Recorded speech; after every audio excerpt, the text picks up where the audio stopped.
Yeah, what y'all on today, man? It's a little cloudy out here in LA today. Hoping the sun come out a little bit, but I actually don't mind when it's a little cloudy. It feels good. It ain't raining.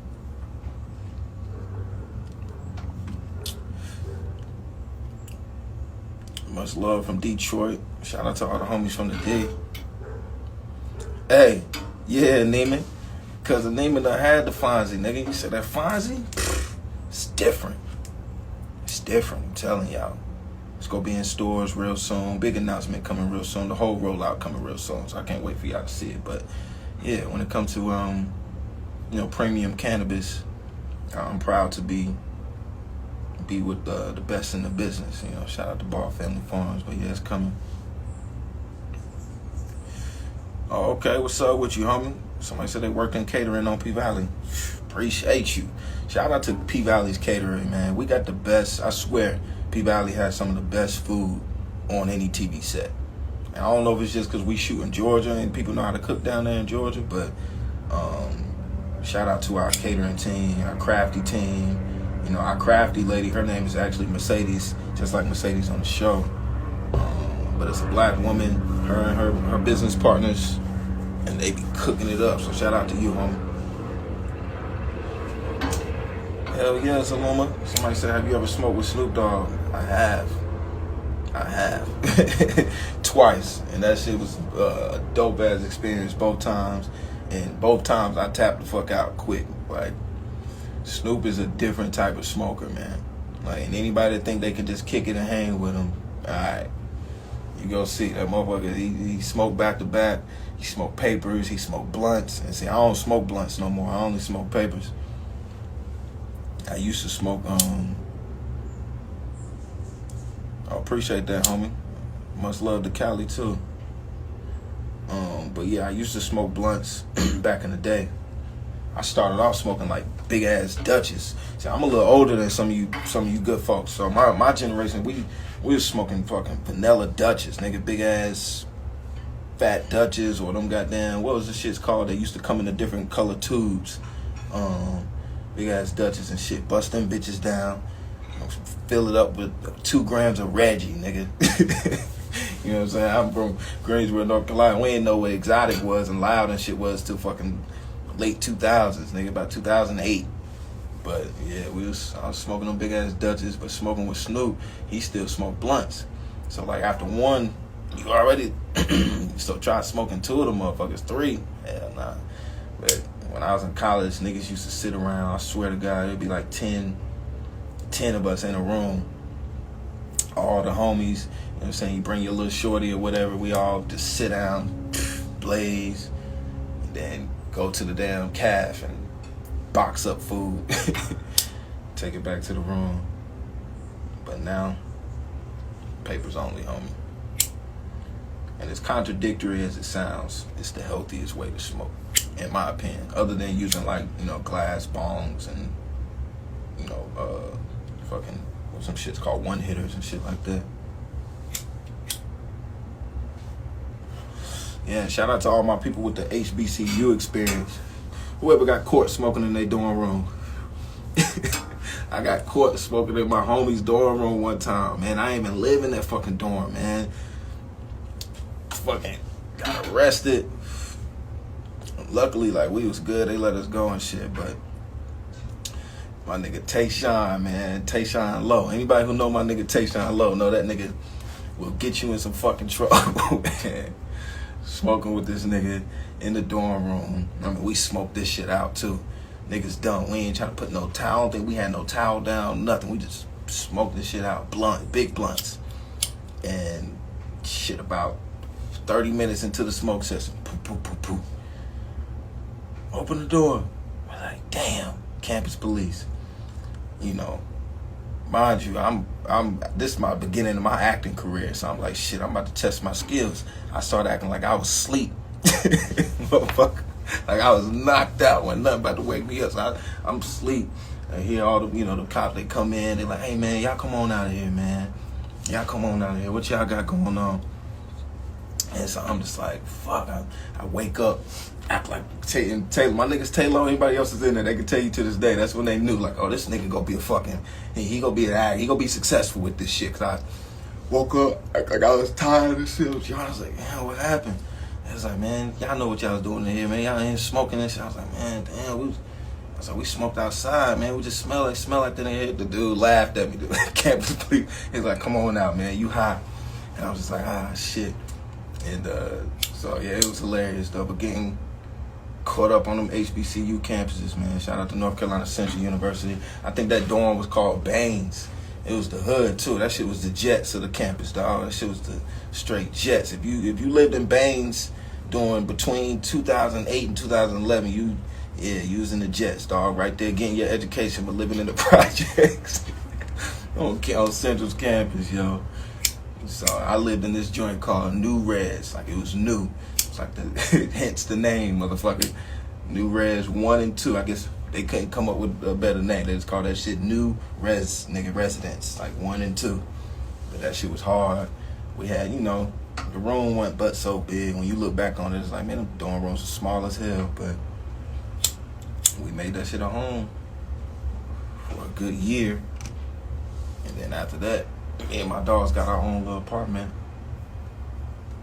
So I tell people, man, that I tell my daughter that, my son that, I want you, if y'all go to college, I want you to live on campus at least 1 or 2 years. Get that, what that experience is like. But then, getting out and getting your own apartment, I think it's useful to have that experience too. It brings a lot more responsibility. For me, it just made me more distant from school, which I guess wasn't the best thing. I goddamn missed more class once I got off campus than anything. But yeah, stay on campus, man. For all my young college students.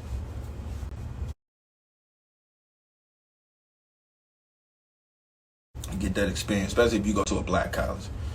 And then if you go to, PWI, that shit's a whole different fucking experience. I remember going to Chapel Hill, kicking in with some of my homies that went to Carolina. I was like, God damn, it's a whole different universe than HBCU shit. It's fun. It's a different type of fun. I wouldn't say it's the same or less amount of fun, but going to a HBCU is a different experience than being at a predominantly white school. Cause I'd be like, shit, nigga, I thought we was throwing goddamn parties. Y'all motherfuckers throw parties Monday through Saturday, Sunday out this motherfucker. Doing all types of shit we wasn't doing. We smoked weed, that was about it. You go to them PWIs, they on LSD and acid, all types of shit that, I don't fuck with. And I don't judge nobody for fucking with it. To each his own, do your thing, but this is all we was on over there. Shout out your HBCU if you went to a HBCU.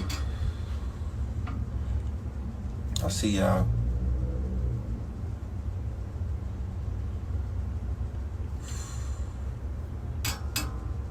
Yeah, people making some good points in here. I don't think you should just, choose whatever best school is for you. Obviously going to a HBCU means something, and I think it's important.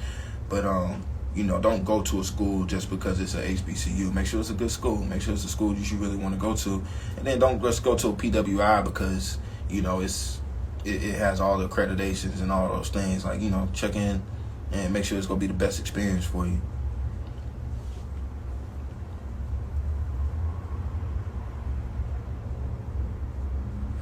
Somebody said them PWIs are part of you to death. Georgia State. Shout out to Georgia State. Lincoln University, okay. Isn't Lincoln University like the first HBCU? Or is that Fisk? I be getting them confused.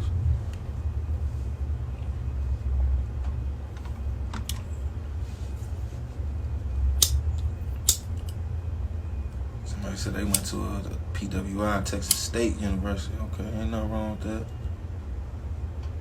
Fayetteville State, come on, Fayetteville. Okay, yeah, somebody said Lincoln was the first HBCU. Okay.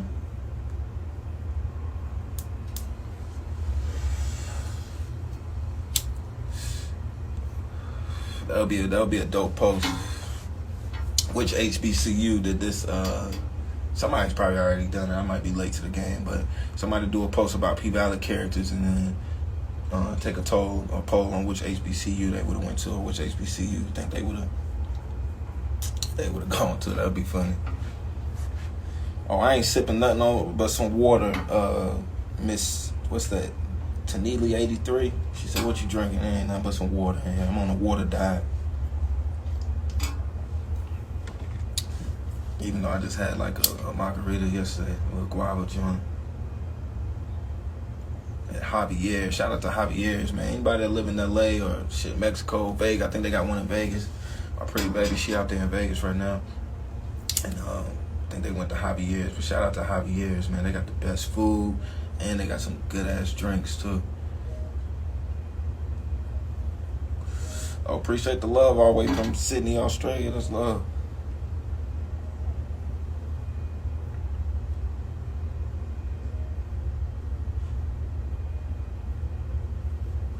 Yeah, we back at the Pink tonight, homies.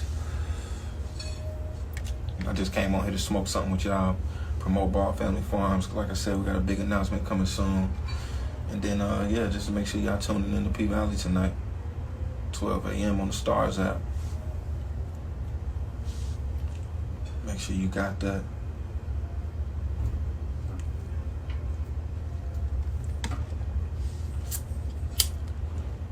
I keep seeing y'all say this little calculator shit too. That was hilarious. Shout out to the writers of P-Valley. They had some jokes for us that last episode. Little calculator, little homicide. That shit was fucking hilarious. Shout out to N and Nat.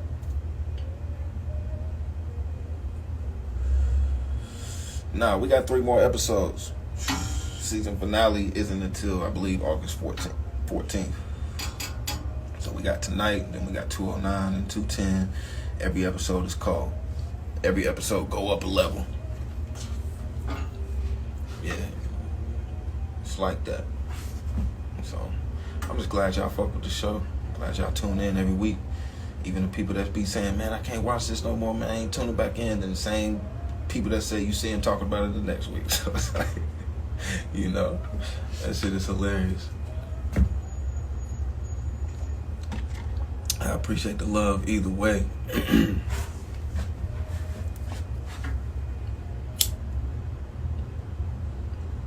Somebody said, are you planning on doing any more live theater, any more plays? I appreciate that question. And yeah, at some point, I want to get back to the stage, man.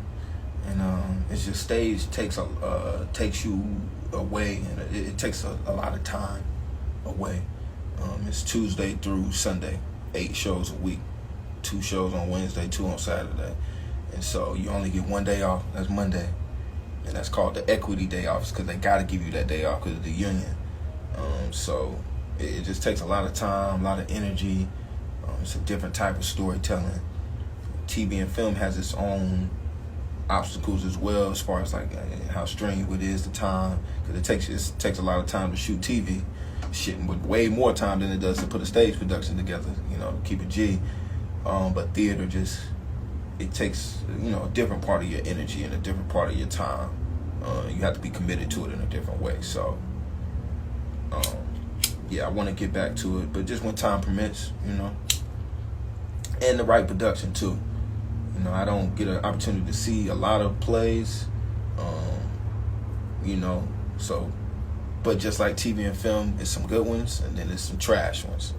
So you just want to make sure you get a part of be a part of the good shit, and the shit that's moving the culture forward and moving your career forward. So there's this show that I really want to take back to Broadway, but right now we pushing it as a screenplay, but I still might take it back to Broadway. It's a one-man show that I did called Freight, The 5 Incarnations of Abel Green. Look it up. It's a one-man show that I did, 90 minutes on stage by myself, and I'm telling the story of this guy named Abel Green, fictional character, and he comes back 5 different times, same name, different person, throughout 5 different incarnations. And the premise is basically that your soul comes back to this earth multiple times until you get it right, until you get you make the right decisions in life. And so, you know, this gentleman comes back 5 different times in different decades. So you got the 1910s, the 1930s, 60s, 80s, and then the 2000s. And so I played all the characters in the one-man show. Like every character that's in the piece, you know, I played them, and I would transform into, you know, a different voice or a different posture in my body. And so now we've expanded that into an actual screenplay, an actual film with multiple characters, a full ensemble. So if you got a bag, you a production company, real dealer, hit me. You know, we got people, you know, we're making a little noise out here right now, but I'm gonna keep it locked tight what we doing. But y'all go see that real soon. Freight, the 5 incarnations of Abel Green. Don't forget the name. Shout out to my dog Howard Crab. Look, my pretty baby on here. Look, my wife said, please take it back to Broadway. My wife, she seen it, man. That was she saw me in 2 shows prior to that, but that was with the show, I think, that she really, when she saw it, she was like, okay, yeah, that's her favorite for sure. Out of all the shows she's seen me in, Freight is her favorite. But yeah, my pretty baby wanted me to take it back to Broadway. My mama was just talking to me the other day. She's like, you gotta go back, you gotta bring that shit back to Broadway. She didn't say that. My mama don't cuss. Lord forgive me, she'd be mad if I said that. My mama a minister, I just said shit. My mama don't cuss. But she said, you need to take it back to Broadway. And so yeah, we're gonna see. Right now I'm pushing it as a film. Shout out to all the homies who I've been meeting with, who, you know, really, about that, who really want to help me get it to that next level. So I appreciate you. You know who you are. We having these conversations. Let's make it happen. But yeah, I'm gonna get back on that stage at some point. Shout out to all my homies who going back to the stage soon. There's a lot of dope Broadway plays that's about to come, man.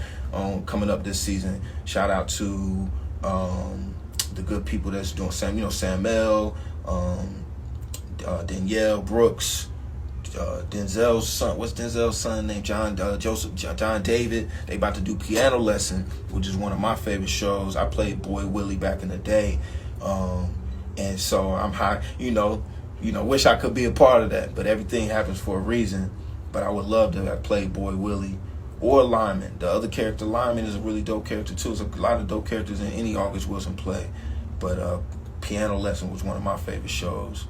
And so that's coming back to Broadway. So if you're in the New York area, if you like to go see Broadway plays, go support them good people that come to stage soon. Shout out to the homie Yaya and Corey Hawkins. They about to do Top Dog, Underdog, which is a crazy story, dope-ass two-hander. Just 2 actors going at it, I think, for like 90 minutes. So y'all make sure y'all check that out. My boy Donald Lacey up in here, Fences. We did Fences together. Yes, sir. One of my favorite August Wilson pieces.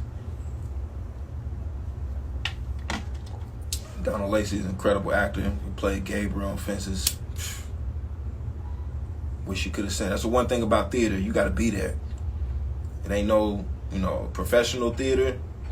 It ain't no DVDs or, it's an archival tape. They always archive. They get one, recording of it for archival purposes, but you got to be there for that live experience. So it's one of the things I miss every night is that. And then I just miss New York too. New York is my second home at this point. But I had a lot of good times in NY. It's made me really who the artist I am today.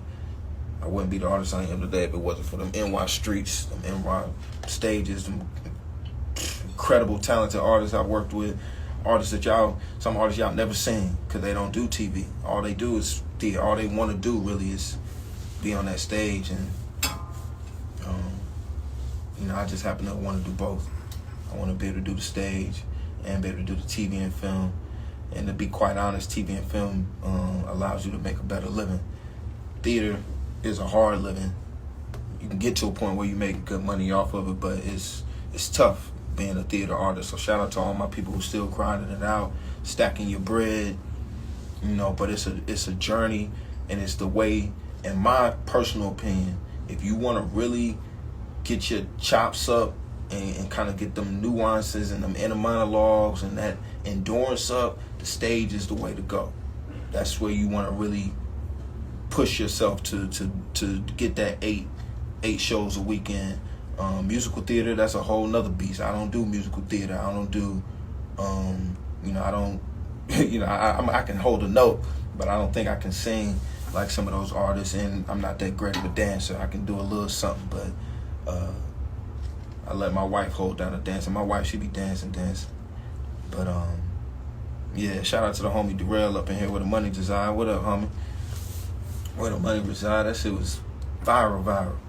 But yeah, you really want to get your chops up, go step on somebody's stage. Go try to get into a professional theater, even the community theaters around you. Start that way, but then try to work your way up to the circuit that we call regional theater.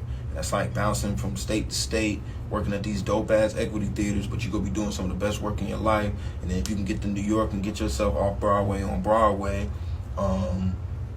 you'll be good. And to be honest, some regional theaters pay more than like Broadway theaters pay. So you can make a living doing it. It's just not an easy living. And to be honest, I don't think anything's an easy living. I think anything you want to do in life, you got to put some work into it. But yeah, hit them stages. And then when it comes to TV and film, that's a whole different beast. That's a whole different side of the craft. So you got to study that. You got to watch that. I don't necessarily think you got to go to anybody's class and pay hundreds of dollars to be in there. To be honest, you can sit right in front of Netflix, watch your favorite actors. But what I do think you got to do is get that repetition in, though. So going to a workshop or a class, that may be useful for that. Or hopping on these, they got all these different type of sites, all these different type of student filmmakers making these films, but they do it on a high level sometimes, you know what I'm saying? You can go in there and get your chops up on that. It's all different type of ways. But yeah, storytelling is powerful, man. Whether you're doing it on stage or, you know, through the screen. But I said all that to say, yeah, I'm going back to that stage at some point. Doing that. But I'm starving, man. I gotta get me some food. I'm missing my pretty baby. I'll see you soon, baby. Yeah, my baby got me the best fucking birthday gift ever. Ever. I'm going to Vegas for the first time in a couple days. Going to see Silk Sonic. Shout out to the homies, Anderson Paak and Bruno Mars. I can't wait, man. My baby, she the best, man. She amazing. But yeah, got me a dope birthday gift going out there. Check them good brothers out, so I can't wait. But yeah, she out of town right now, missing my baby. But yeah, just building, man. Building. Wait till y'all see this episode 208 tonight. Great episode. Can't wait for y'all to see it. Shout out to the homie Millicent Shelton, the director. This is our second opportunity to work with her. She did episode 103 last year, I want to say. If my mind is not failing me, I think she did episode 3 last year, and then this year, you know, she's doing 208. And I'll just throw a little gem in there real quick. So last year when we did her episode, John Singleton had passed away, and so we paid a little homage to him, you know. And so if anybody can go back and catch that, like where we did that at in that scene, if you see where we did that at, so it's like you got to see it and you take a picture of it. I love you, my baby. I see you soon. But if you see a picture of that, I want you to screenshot it. If you DM it to me, first person to send it to me, you know what I'm saying, I'll send you a little gift or something. Little Steady Grind merch. I know I got this merch called Steady Grind. 5 grinds. We'll send you a little something from there. And then in this episode coming up, unfortunately, while we was filming it, Young Dolph was murdered, and so we paid homage to him with some dope little art. And when I say you gotta find it, like I mean it's like some type of artwork or some type of words, you gotta see it. So if you see that tonight, screenshot it, post it up. You know what I'm saying? First person to hit it, send it to me. Yeah, we'll send y'all a little package or something. But I just think that's hella dope. That we was able to do that, but it's also kind of just ironic and just it's crazy how the universe worked like that. First season, Millicent is shooting an episode, somebody passes away and we honor them, and then second season, you know, we shoot an episode, somebody gets murdered and we gotta honor them in that way too. So R.I.P. to Dolph. Anybody that's from that area, anybody that fucked with Dolph, I fuck with Dolph heavy.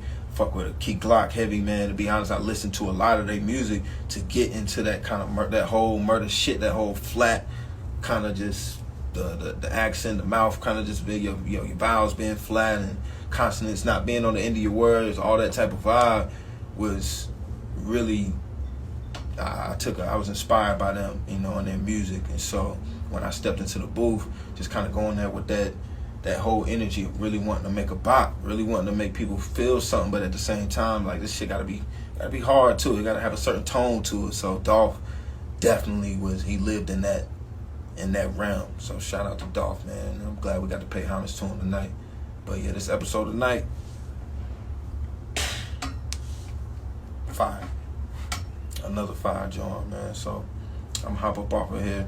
It's been good talking to y'all. I appreciate the love. I love how y'all threw them dolphins up in the damn comment, man. That's hard. Yeah, long live Dolph, man. Shout out to all my Memphis homies.